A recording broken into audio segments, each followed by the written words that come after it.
And we're rolling. JFur is a lapsed farmer, recovering poet, eternal queer, witch supreme of the Illuminati, and my emphasis went all over the place then, and current social work graduate student. You can see some of her previous work in gaming through 2G Plus collaborative adventures illustrated and distributed by Evelyn Moreau. They are Spinetooth Oasis, which she contributed to, and Mod Warren Alley, which she contributed to and co-edited. Welcome. Hey, yeah, good to be here. And before we walk you on, we have to play your introductory music. Well, we don't have to. We want to. What would you like to enter stage left to? This is Champagne Ladies by And the Kids. Excellent. And through the power of podcasting, I will edit that in at a later date.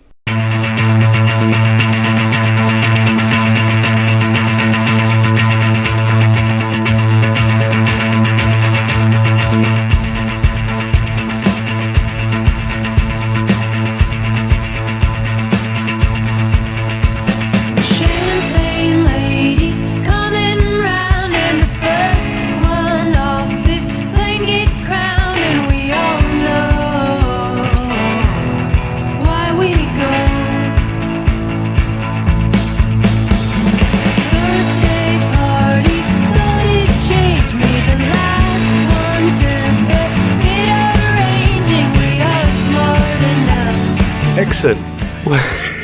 Well, here we are. I thought we could start just very briefly, because I've just read, not very briefly actually, however long you want to take, I've just read the kind of title page of your itch account. So I thought maybe, actually no, I'm changing my mind mid-flow. I think we should start how we've come to know each other, actually. That might be a good place. Yeah.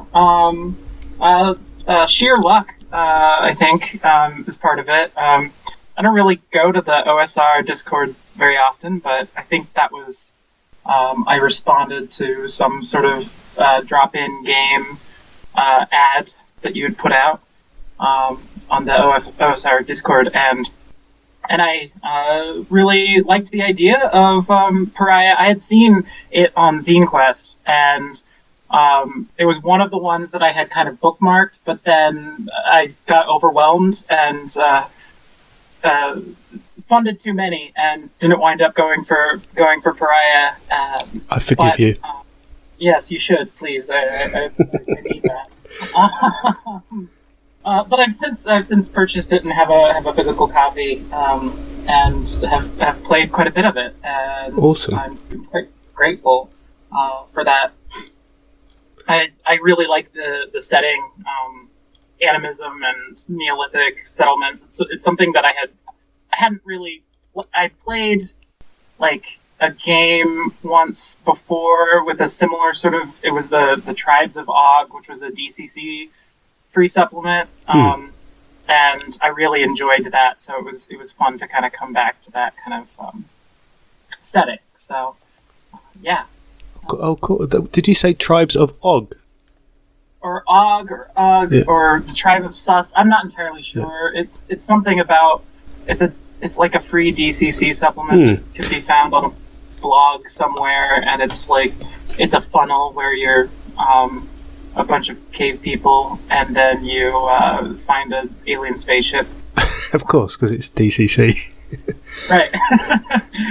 So there's got to be wizards, robots, and lasers all at once. Oh, cool. Well, I will check that out, because I'm always on the lookout for anything that touches on Neolithic, Paleolithic, Mesolithic. Yeah, and I was just thinking, I think, you came and joined the campaign all the way back in August, I think. Yep, it was in August. Yeah. So that's really good. And I don't want to spend too much time talking about my own game, because I'd feel too weird about that. But you currently have two characters. I wonder if you could just tell the listeners a little bit about each of your characters who you're playing in the campaign at the moment.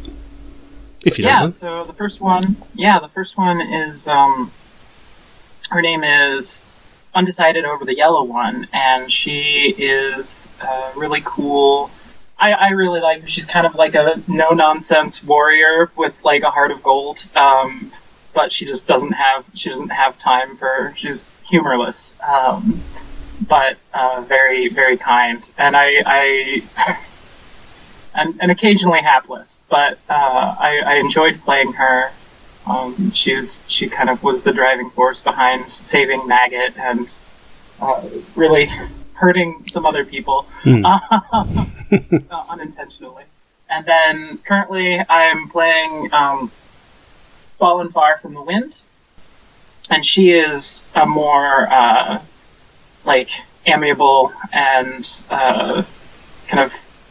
I'm playing her as kind of like a Neolithic bard type, and with a penchant for not leading, but making other people lead for her, but with her ideas. And that's a fun dynamic that I've kind of established with Garnish and now Cuckoo. Yeah, that definitely began with Garnish, didn't it? And it's moved on to Cuckoo in Garnish's absence. And she's certainly more happy-go-lucky than Undecided over the Yellow One. Yeah, absolutely. Yeah. Great. Now, I think one of the things I'll always remember about Undecided over the Yellow One, and I'm saying her name in full, which I never do with the prior characters, is precisely that. She's very exacting about her name. Yep. Yes, she is. I think that's a really cool trait, because it's like that. Because she's not undecided, but she is undecided over the Yellow One.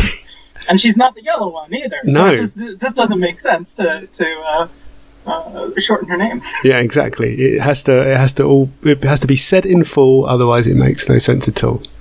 It's been fantastic, and I was so glad you were able to return to the campaign. I know you took a little break, and I always say it's an open table and people can come and go as they please, but you get used to having like the regular crew around, so it's it's good when people come back to the fold. It's been good.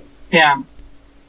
And of course, although Undecided over the Yellow One is away at the minute, there's always opportunities. Well, she's not away; she's back at the settlement. But there's always opportunities for new things to be picked up with her at a later date. Yeah, which I'm excited about doing that sometime. So yeah.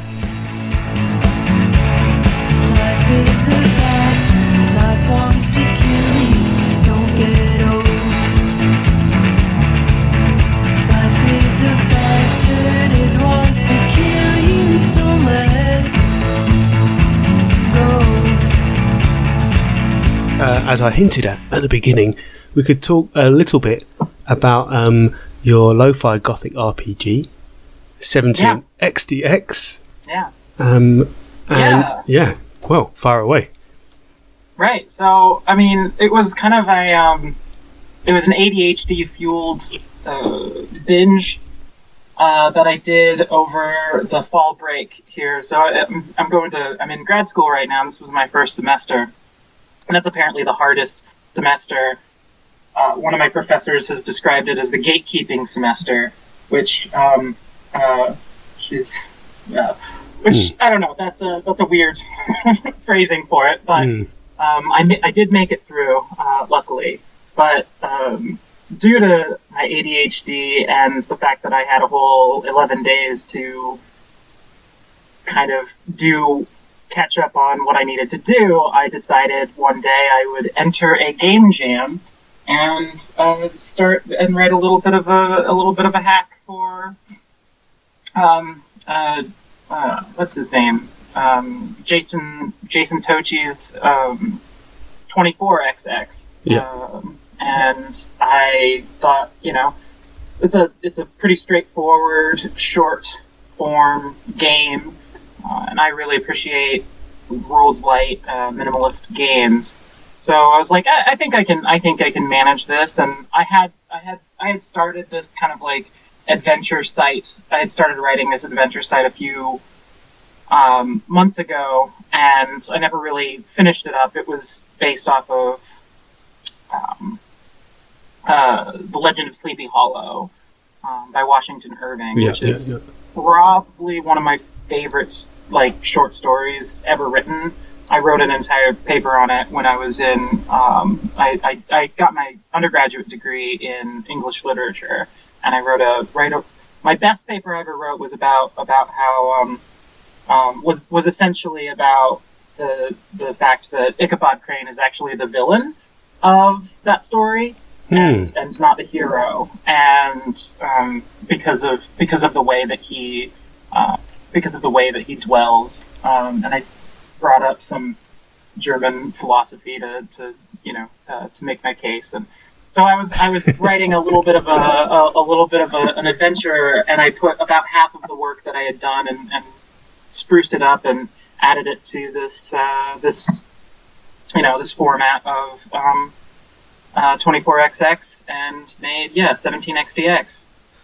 Yeah, I think just as a kind of a sidebar, I think having a really full slush pile is the key to being able to really get the most out of game jams, because like you said, you already had this adventure site and concept half kind of completed, and sometimes game jams can be such a short period of time. To do something from scratch is kind of would be far too challenging, or not impossible, but it's great to go through some half finished projects and use jams as a chance to kind of flesh them out, or maybe round them off, or however. Sorry, that was just a thing that I just realised in my head then. No, absolutely. I think it was nice because I didn't know if I would ever really finish up this little thing that I was working on, and so. And it's still not fully finished. About half of the stuff that I wanted to put in it it wasn't in it. So I only had enough time to really do. And there's the page requirement is 4 pages. So and I was like that. The limitation breeds creativity. There's that, which is So I just put that all together with the stuff that was the most fleshed out, and then put it forward as a 18th century sort of pseudo Americana adventure game. Gothic New York State. Yeah, definite American Gothic vibes. I think as well, I'm trying to remember if this was actually in your game, but I had something in my head about Moby Dick and running a game of Moby Dick. I don't think it would quite fit, but it's definitely the right time period. So, right? No, it could be. There could be a giant whale in the Great Knickerbock Sea. That could be or the Great Knickerbock River Sea. It's a river sea. But yeah. And those location names are really evocative of the time as well. Somehow, I don't know. I think for most people who grew up in Britain, our kind of concept of Americana is kind of absorbed through osmosis through other more contemporary media. I don't know what I'm trying to get there, but something like the words you use for place names though just are immediately evocative of that time and place, if you get what I mean. So like the Catterwall Mountains kind of sounds like at once it could be like caterwauling, but also I don't know, the spelling you chose kind of looks sort of Dutch, but it could also be like an indigenous name as well, an indigenous name. So it's like right. Yeah. Well, I mean, it is very sort of like the names are all like Dutch names. All the names that I put in were from Dutch names, because Washington Irving was obsessed with the original Dutch settlers in New York State. I've read his other book, The History of New York, which is just hilarious, and I really want to do a supplement based off of one of his chapters.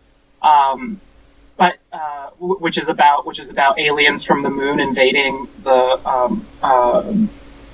invading Earth. Wow. And so That's something. Washington Irving dipped his toe into sci-fi back in the early 1800s. It's kind of astounding, and it's actually a parody, or it's a satire of like manifest destiny politics, and the genocide of Native people here in the U.S. Right. Because he's basically saying, so just like it's okay for Europeans to come and wipe out the native inhabitants, it's okay for lunatics, people from the moon, who have their heads under their shoulders and ride griffins and shoot sunbeams out of their hands and live in communal, parentless, socialist communes. It's okay for them to destroy Europe, right? And there's some graveness to it, as well as some silliness to it. But that was kind of his thing. He was kind of a scathing anarcho-socialist of the time, and he liked a lot of he liked America, but he also was very, very critical of it, and a lot of that gets lost in time, which is, I think, a shame. But he's certainly one of my favorite authors for and that's one of the reasons anyway. But yeah, he's obsessed with the Dutch. He loves he prefers to call it New Amsterdam to New York. He kind of and he mostly talks about how Heinrich Hudson braved the river and all of this and that, and he even gave Christopher Columbus a false Dutch name, which is weird. That is super weird. But yeah, so I was definitely going for a little bit of a Dutch vibe with this little game I did.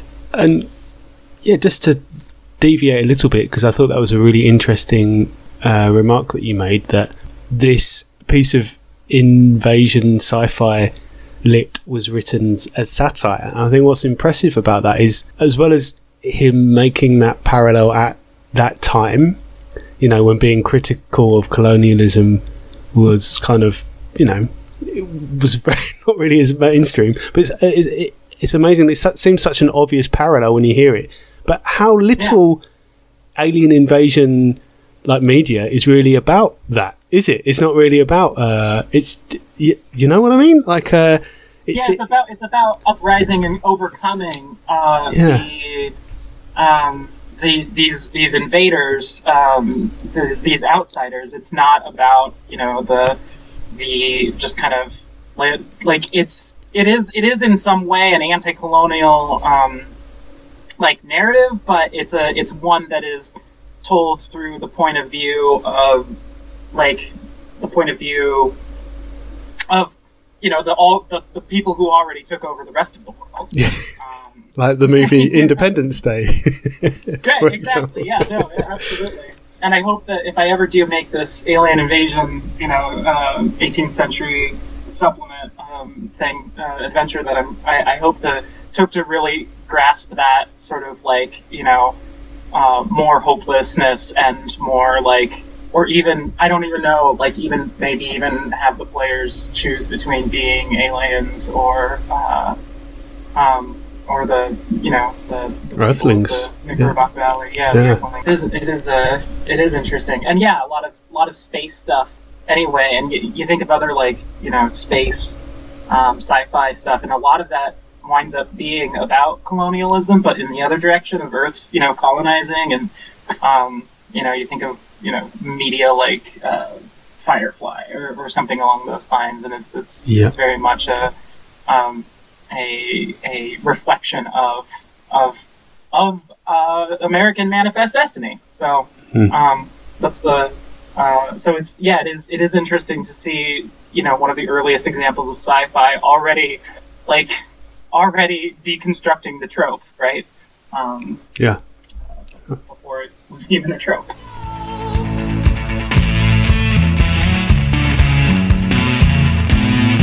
Yeah, so with regard to 17xdx, that would be your next project with that would be to provide some kind of grounding for a scenario of that nature, or Well, now, or would this be another thing entirely? Well, I think, yeah, like that is sort of on the back burner right now.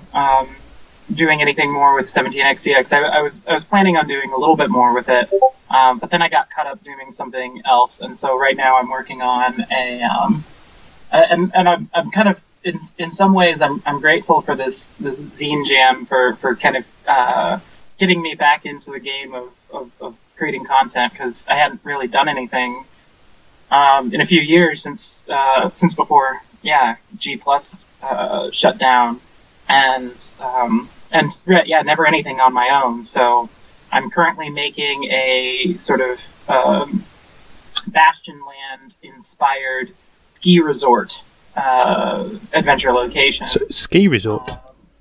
A ski resort, yep. Oh, wow. Of course. Yeah.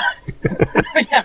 I found these great illustrations, these great postcards, these Slovenian postcards of people skiing and ice skating, and I was so inspired that I wound up starting to write this adventure site. And it kind of started with like around the idea of kind of adapting a couple episodes of Doctor Who and an episode of Scooby-Doo into this, and it's kind of grown wild, and it's a lot bigger than I had expected it to be at the beginning. So it's really fun, and I'm looking forward to seeing how it turns out. So yeah. So sorry, you've piqued my interest there. The postcards, what kind of era are they from?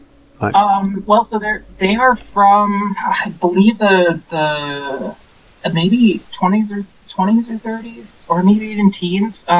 So like early 20th century. Wow. They're in the public domain, so I'm going to be using at least one of them is going to be the cover of this little zine that I'm making. So wow. Yeah. Cool. And the color scheme is great too. It's like it's kind of like got this, it's mostly white background, but it's got shades of like blue and orange and turquoise, and it's very simple and very cartoonish art, and I just found it so evocative and silly, because all of the art is very silly. Like, it's like there's a cow that has crashed from skiing, like it was a skiing cow, and it's crashed in the snow. There's several crashes. There's a guy who's crashed into some bushes, and some bunnies are running away from him, and there's like a couple who have cutely crashed, and their sled is just beyond them. It's a pretty silly little thing, and the main one that I'm using is a really silly, spindly dude who's who's ice skating, and then there's a stern, stout woman like glaring at him behind him. And it's I don't know. It just captured my imagination, and I ran wild. So, yeah. Yeah. No, they sound very charming. Actually, I look forward to seeing them and seeing what you do with them. Yeah. Well, I'm sorry, that was for is that an Electric Bastionland game jam, or just off your own? Sorry. No, just off my own. I kind of started it because I also have another adventure set kind of based on Bastionland that I want to do too, and I've kind of started that one over the summer, but and that's more of a Jersey Shore adventure where you go to the boardwalk and have seagulls assault you, sort of thing. But yeah, no. So it's mostly because if I ever run games, I'm probably going to run Bastionland, because it is, I think, my favorite rule set that I've ever come across, and I absolutely adore the setting. So it has Muppets. First of all. Yes. But yeah, so it's mostly just for me. It's just for fun. It's just something I wanted to do. Yeah, I think Chris McDowall really struck gold there with that. There was a really original environment. I mean, it's amazing how the appeal it has is quite far-reaching, and I think it's just because it's so kind of itself, and that just makes it so kind of unique and stuff. Yeah, and absolutely. Yeah, and it's set up so nicely. Obviously, the game itself is nice and light and easy to get around. Yeah, lovely. Right. Yeah, it's something that, like, you know, I'm planning on doing some adventures, some one shots for some people in my grad program over the winter break, and I'm going to be using it because I think it's a really great way to introduce people to gaming, and it you know, it doesn't have arcane rules. It's very straightforward, and it's as, you know, close to playing in your imagination as you can get with a structure, and I just really, yeah, I think it's, and I also, yeah, the modern setting but with a twist is also, I think, can be helpful for folks who are just kind of like, you know, knights and wizards aren't really my thing, right. But, you know, and also constantly going, do they have X in this time? Oh, right, sorry, yeah. And you can just kind of, I feel like with Bastionland, people can clue in.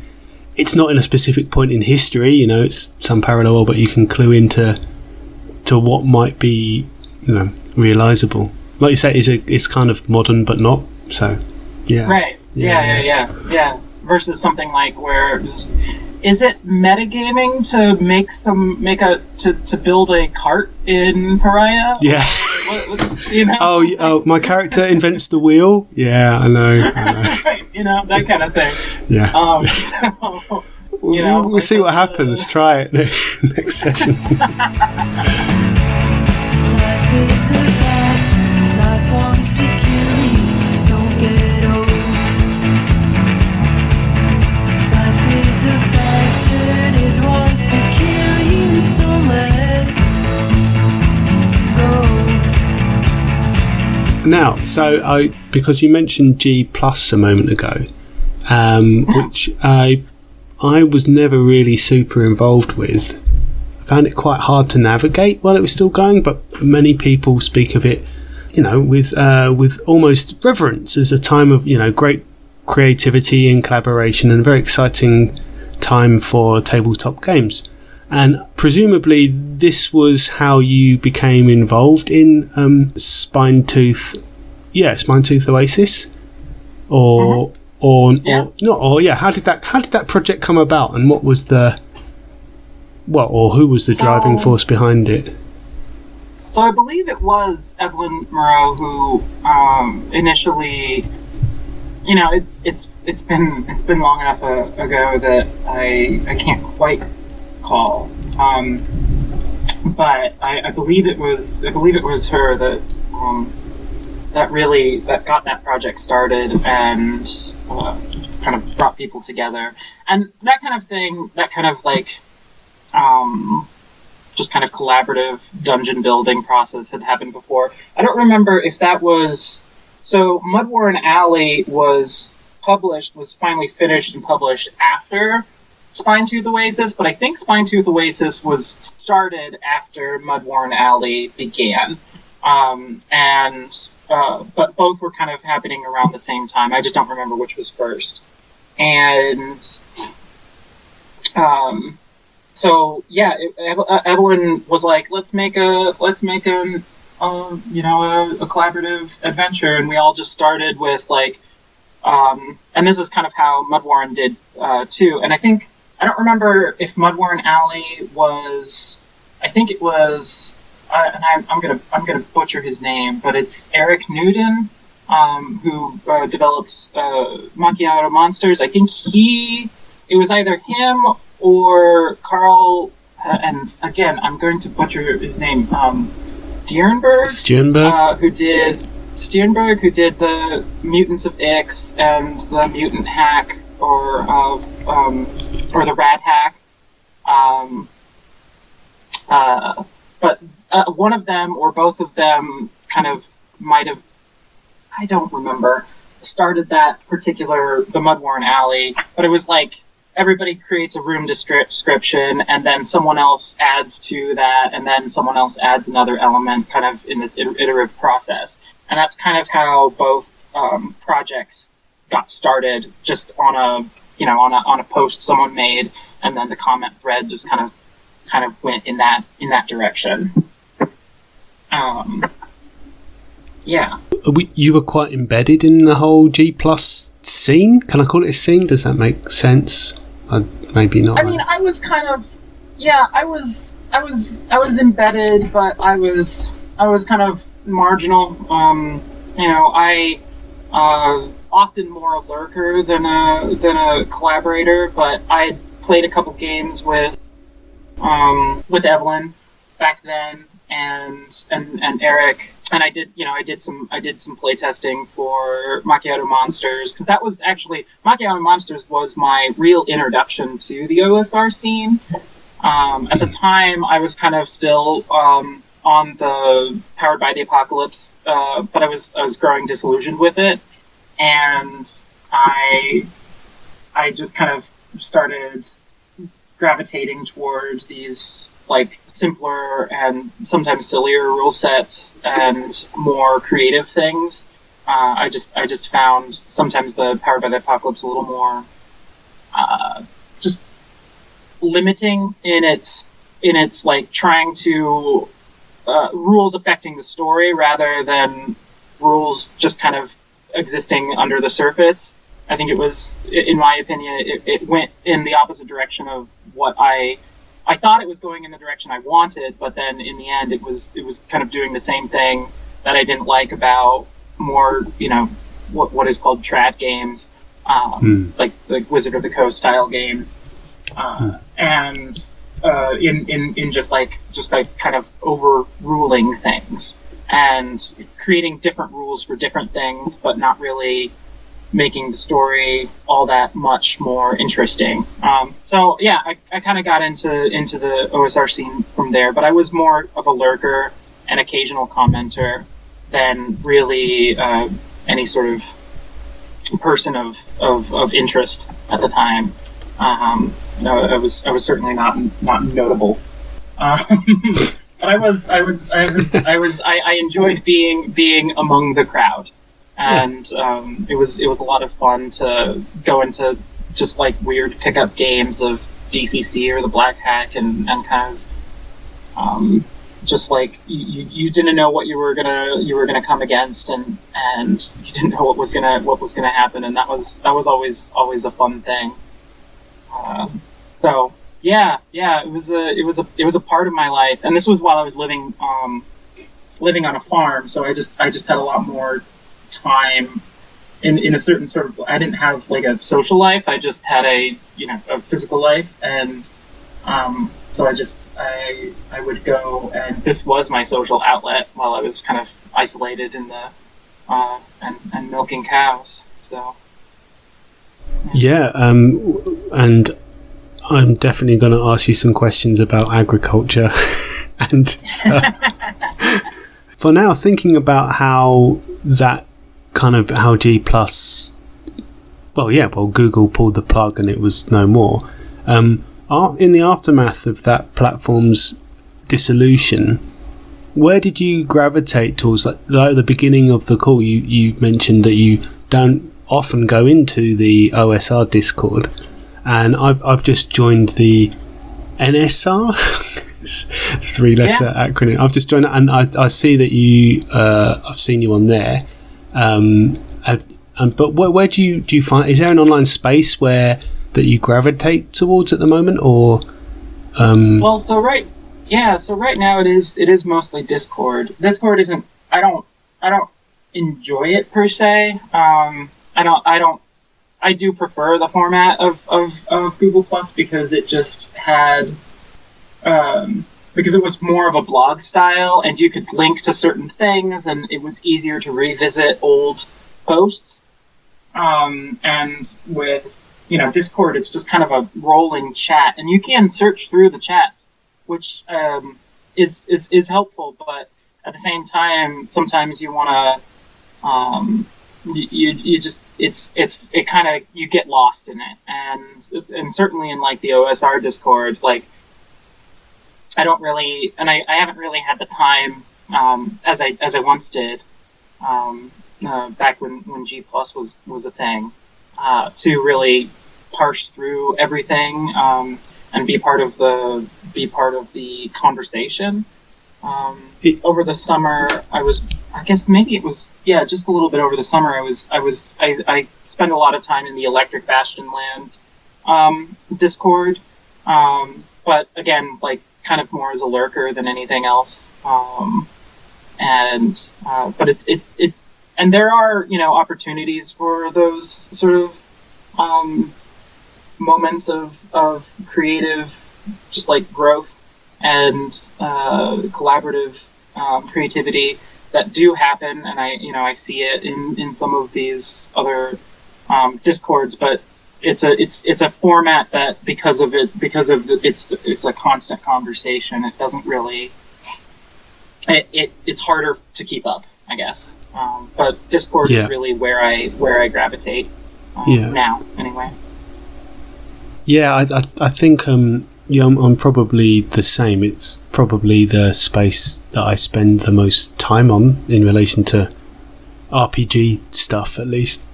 And the OSR Discord is, I really like it, but it's quite big and it's kind of noisy. There's a lot going on, and I think I've been on that for nearly 2 years, I think.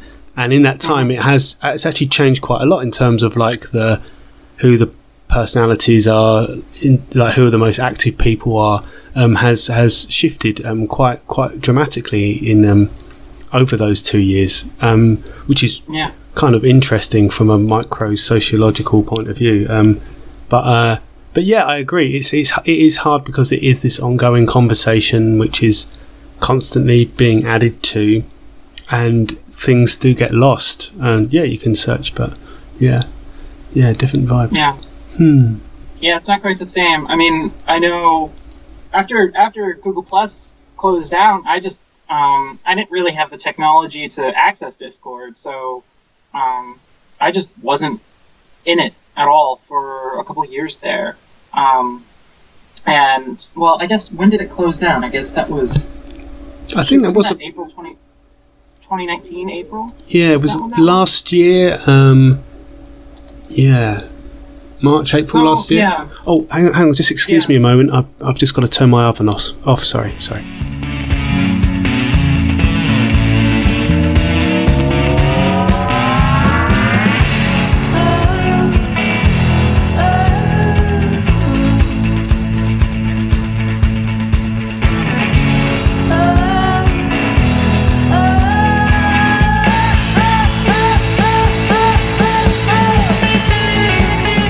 Apologies, sorry about that. I just started to smell a very faint burning odour. I was like, oh yeah, better turn that off. Sorry, so you were saying, I think March, April last year? Yeah, well, and I think, it had been slowing down. I think, we all knew that it was ending, a little bit before. There was a time before that people knew that it was ending, but it was too, by the time that happened, I had already slowed down my involvement just because I rejoined society. And so it was I just had more things to do. I had to engage with capitalism in a more overt way than I used to. And so I just had more, and I lived in a town, in a city where there are things to do, and then pandemic hits, and I'm back on. I'm back, and I'm isolated from the world, so I'm back into gaming again. So that's kind of the evolution there, because I hadn't really played any games by the time G Plus closed till really I got. I was playing an in-person 5e game, but I was just but I wasn't really involved in the scene, as it were. Oh, I'd love to play in a face-to-face game now, though. It's been so long. I might have to try and convince my brother's children to get involved on Christmas Day when I visit them. I mean, you might as well. it will collapse in. There won't. I doubt that any dice will be involved. But yeah. So actually, I did want to ask: do you read many of the RPG blogs at all? Do you follow anyone in particular you enjoy reading or following? Any creators? I try to. It's kind of sometimes it's hard to. I don't even know who's who anymore, or where to find it. And I don't really have a blog or any sort of RSS feed or anything like that. I'm not super internet savvy. So I just kind of if something shows up somewhere in the Discords that I am in, and it seems interesting, I will go to it. I think recently. I mean, I'm always following Chris McDowall, and recently a little bit of Jason Tocci, and a little bit of Emmy Allen, and there was this one called Signs in the Wilderness, and it's really interesting to me because they're really kind of doing an interesting look at the colonial era of the Americas, but from a fantasy standpoint, where I find what they're doing really fascinating, and really I've been following that one, and then just kind of here and there I'll go through stints of looking at things. It just kind of I see it as a buffet, and then I pick and choose. Yeah. Whatever piques my fancy at the time, but I don't really have any sort of allegiances to any particular blog. Pick a side. Other than perhaps Bastionland. Yeah. Yeah. It's really interesting that you mentioned Signs in the Wilderness, because I feel quite proud that I got on that train fairly early on when they shared something on it was actually a Reddit world building sub, which is one of the most horrible subreddits. Sorry if anyone out there listening enjoys it. I just feel it's just full of really, there's a kind of granular world building which kind of is just, it just makes me, it turns me off big time. I really I like detail, but there's a certain level of granularity which certain men on the internet get really into, and it's just really quite tiresome. So it really is. But somehow Signs in the Wilderness popped up on that subreddit, and I was like, wow, this is really interesting. And then I saw that they were kind of doing it as an RPG. It's very cool.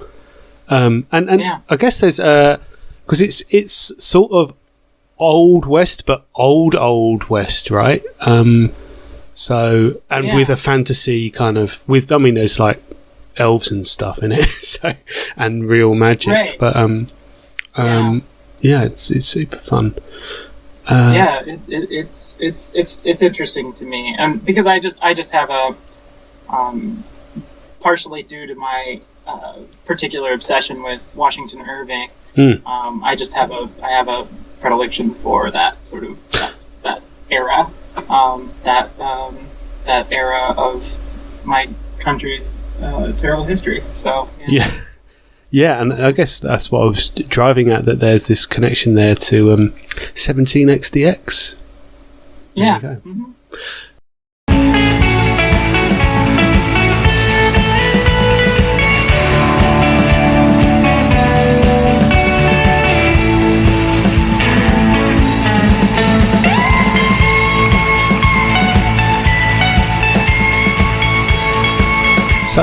So I think it would be good before we sign off. It would be cool because it's come up a couple of times about, you've mentioned like rejoining society and leaving society again, and like working on a farm and or living and working on a farm and then having to re-engage with capitalist society. And so I mean, I'm fascinated. I'm intrigued rather by your rural lifestyle. Are you living in the countryside now? I mean, obviously you're at school, so grad school, Right. so that's not really an option, or is it? No. Well, it could be. Right, distance learning? Iowa, anything's possible, yeah. No, I grew up in rural Iowa here in the U.S., and I never really did any sort of farm labor. It was, my father was a earth-moving construction worker and business owner, and my mother was a surgeon. And so, like, I had kind of a middle class, cushy lifestyle, but I got involved when I came to the University of Iowa here. I got involved with a bunch of anarchists and farmers, and it was a fun time. And I was like, and I was at the time I was working. And around 2014, I was working for a company here in town that served individuals with intellectual disabilities, and I was really enjoying the work. And so my friend and I, we decided, my very best friend Lillian and I, we went on a trip to Detroit, Michigan, to visit an anarchist cooperative there. And on our way there, we missed a bus and wound up going to a poetry reading in Chicago, where we met this guy who invited us over for dinner, and one of his housemates, because he was living in a cooperative house as well. And at the time, I was living in a housing cooperative in Iowa City. It wasn't like specifically an anarchist housing cooperative, but we were kind of interested to see how a specifically anarchist housing cooperative operated, and to see what kind of things we could learn from that and bring it to our housing cooperative. But anyway, so at dinner at this other guy's house, at Tim's house, I met this woman who had just been hitchhiking up and down the East Coast, and she was telling me about this farm in eastern Pennsylvania. And I had been interested in kind of getting into farming. I'd really never done anything like it, but a lot of my friends at the time were farming and or were involved in farming in Iowa. And I was like, I'd like to do that. And this particular farm in eastern Pennsylvania also served individuals with disabilities. It was an intentional community serving individuals with disabilities. And it's part of this grander movement called the Camp Hill movement, and which started in Scotland in the 50s or the 40s or 50s, and it's associated with the anthroposophic movement of philosophy by Rudolf Steiner. Yeah. Okay. Like Waldorf schools, the Goetheanum, like a whole bunch of just like esoteric, just oddness and coolness. There's a lot going on. Biodynamic agriculture is another part of it. It's a very that guy had his fingers in a lot of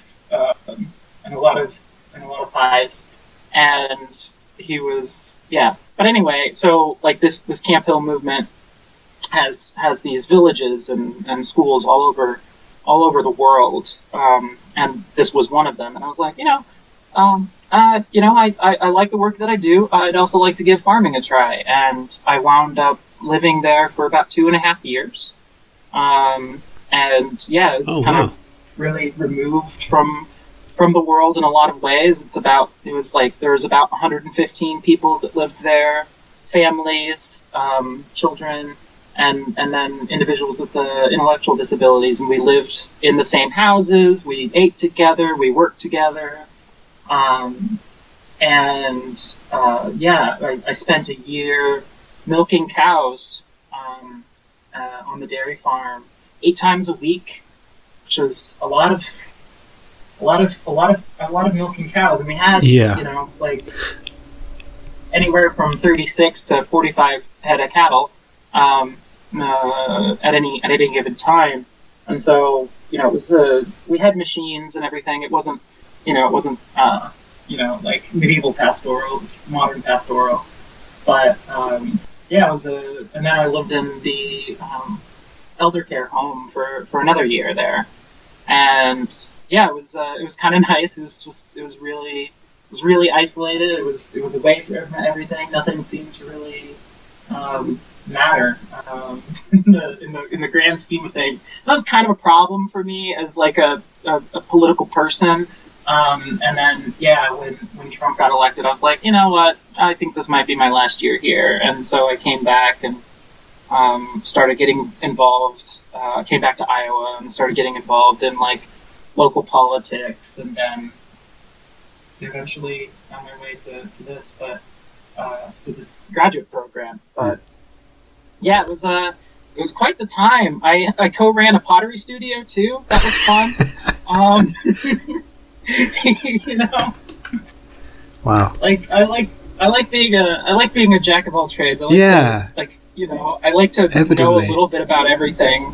It's kind of something, and it's it's my ADHD. It's kind of it's a curse and a blessing, because 1 year I'm milking cows, and next year I'm making pottery, and then now I'm in a grad program for social work, and I also make role-playing games. So.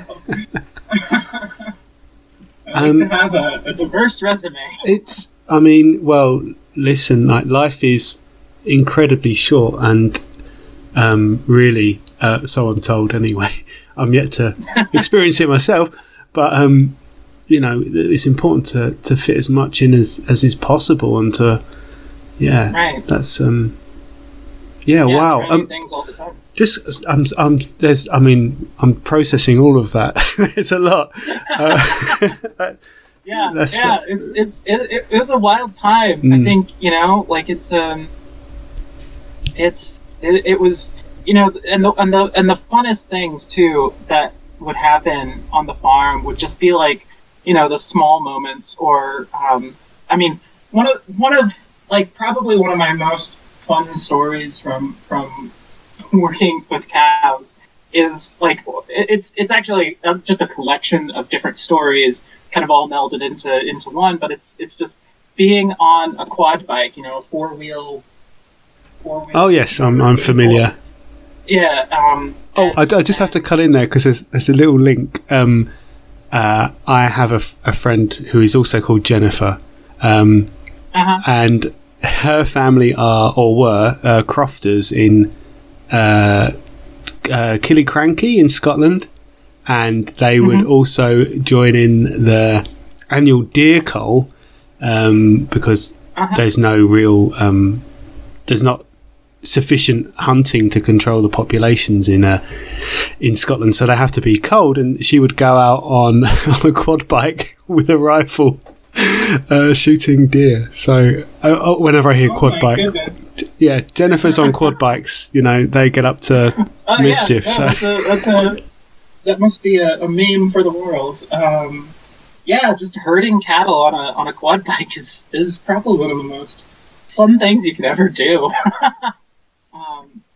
There's nothing quite exhilarating, especially if you're hurting them because they got into the wrong pasture because someone didn't close a certain line. Yeah. And I didn't really like the milking, but anything that involved being in the fields, whether that be on quad bike or on foot, was always a good time. For sure. And that was in Pennsylvania, right? So I was in Pennsylvania, eastern Pennsylvania, about an hour out of Philadelphia. What's the kind of landscape like around there? So it's I always is that New England, right? That kind of part of the eastern United States, or not? Am I way off? It's just below, because it's just south of New York State. It shares a border with New York State, and I always would describe it to my friends as sort of like Iowa, but with hills, and the barns are made out of stone, and there are trees too. And because Iowa is famously flat and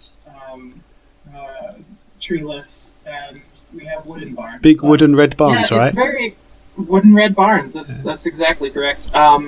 And yeah, but it's it's hilly. It's green mountains. It's sort of at least where we were. It wasn't quite Appalachian foothills, but it was the foothills of the foothills. So it was very hilly, but lots of fields. But many of the fields were on hills, and very windy roads, lots of trees, and lots of vines growing up the trees too, which was something that I really don't see very much in Iowa. But so like it was green top to bottom rather than a little bit green on the bottom and then brown and then green up top. So it was it's sort of just general. And the climate is pretty mild, right? Like, it's just like, we have in Fahrenheit, because it's the only one I know, we would have like 90, up to 90 degree days in the summer. Yeah. And then, but those were rare. And then, it would get down to sometimes as low as 0 Fahrenheit in the. Oh, okay. No, that's super cold. I was about to go, oh, that sounds all right. Like 90 degrees Fahrenheit that's about 28 Celsius, I think. But then 0 Fahrenheit, no, that's not the one. Well, that's a mild winter. Oh, no. Iowa. So, that's, for me, that's mild. Yeah, well, yeah. We'll have negative 20 degrees days here, so see, from time to time. I've got a very low tolerance for cold. I grew up in the southeast of England, which is, I think, the universal definition of mild and mediocre. And then since then, I've spent I spent the last 6 years in Vietnam. So even coming back here, and if I'm facing like 32 degrees Fahrenheit over here is too cold for me. I can't handle it. I'm weak. I've been weakened. Yeah, no, I had a friend when I first moved to Iowa City. I used to live in Kansas before I moved to Iowa City, but when I first moved to Iowa City, I moved in to the housing co-op, and one of the guys that also moved in had just moved in from Vietnam, and so he was not happy that winter. Oh, no. Getting used to, and he wasn't even from Iowa. He was from like Portland, Oregon. So which is kind of a very similar New England, or a very similar to like England as far as climate is as far as I'm aware. Oh. Kind of just mild and wet. Yeah, that makes sense. Yeah. But so he was not. He was very unhappy that winter. Poor him. But we don't get winters like we used to anymore. Now you're getting old now, and you can say things like that. You're starting to advance in years. Where the winters? They were much harsher.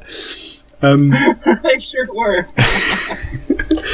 Well, I think I'm gonna let you go now because mainly because I need to cook some food. Otherwise, I'll just keep you on the mic for as long as possible until you're like, hey, Sophia, I have my own life to live. Can you let me go?